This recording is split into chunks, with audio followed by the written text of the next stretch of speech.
धन दौलत रुपये पैसों के पीछे जहां अपने भी पराये हो जाते हैं, वहीं इंसानियत के नाते पड़ोसी ही मसीहा बनकर अपना फर्ज अदा करते हैं।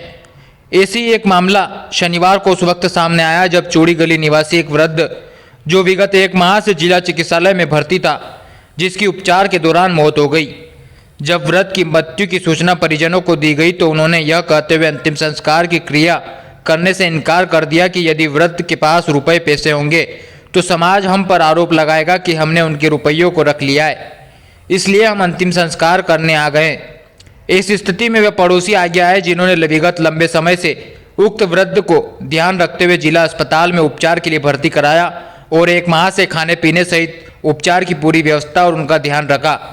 जिला चिकित्सालय में पड़ोसी महिला शुभमानी बाई ने बताया कि मृतक कन्हैयालाल पिता फूलचंद सालवी उम्र 60 वर्ष निवासी चूड़ी गली काफ़ी लंबे समय से हमारे साथ रहते थे।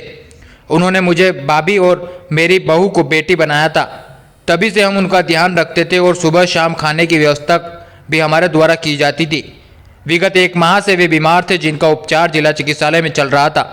जिला अस्पताल में भी हमारा परिवार ही उनका पूरा ध्यान रखता था, परंतु आज सुबह जब उनकी मृत्यु की खबर आई तो परिजनों को इस बात की सूचना दी गई, परंतु परिजनों ने अंतिम संस्कार करने से मना कर दिया।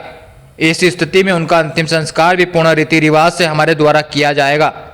मृतक के परिजन भतीजे मनोहर लाल ने बताया कि मृतक कन्हैयालाल हमारे चाचा लगते हैं, परंतु लंबे समय से हमारे साथ नहीं रहते। आज हमें सूचना मिली है कि उनकी मौत हो गई है, परंतु हम इसलिए उनका अंतिम संस्कार नहीं कर सकते। समाज हम पर आरोप लगाएगा कि मृतक कन्हैयालाल रुपयों के लालच में आकर हम उनका अंतिम संस्कार कर रहे हैं, इसलिए हम लोग मृतक कन्हैयालाल का अंतिम संस्कार नहीं कर सकते। अब तक जो उनका ध्यान रखते आए वही पड़ोसी उनका अंतिम संस्कार करेंगे। मेरे 2 लड़के हैं, 2 पोते हैं, उनको खूब अच्छी तरह से रखते थे। आज उनको सब 1 महीने से यहाँ भर्ती थे, उनको हम दोनों टाइम संभालते थे।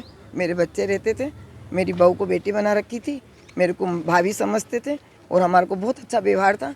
मेरा पति शांत हुआ, मेरे पति के कहने 45 साल से दुकान पे रहते थे और 14 साल मेरे पति को शांत हुए हो गए, जब से हम लोगों के कहीं ही रहते हैं। किराए से रहते थे? नहीं, हमारे पास किराया नहीं था, हमारा प्रेम था और वो किराए से दूसरे के मकान में रहते थे, 2 फीट की ज़मीन के अंदर। वहीं हम खाना देते थे, पूरे मोहल्ले वालों से पूछिए। उनकी मृत्यु कैसे हुई? उनकी मृत्यु हुई, मैं सुबह आई थी 6 बजे, उनको जल पिलाया मैंने और उनको वो जूस पिलाया तो आँखों में आंसू आने लगे उनके।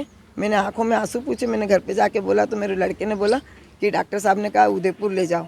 मैं घर गई और मैंने एक जगह बस शादी वालों के गई और इतनी देर में खबर आ गई कि मृत्यु हो गई कान्हा जी की। हम करेंगे।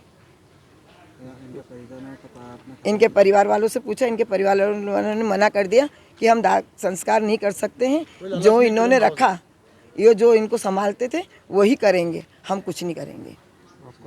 मेरा नाम शुभमनी।